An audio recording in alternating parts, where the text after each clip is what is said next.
WhatsApp'та жаңа функция шықты. WhatsApp'тан енді өзіңе қажетті картиналарыңа, керекті музыкаңды қоюыңа болады.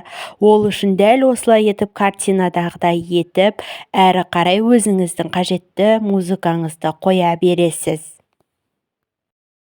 Ақпарат өзіңізге қажетіңізге жараса, каналға тіркеліп, лайк және комментарий қалдыра өтіңіз. Өте пайдалы ақпараттар бар.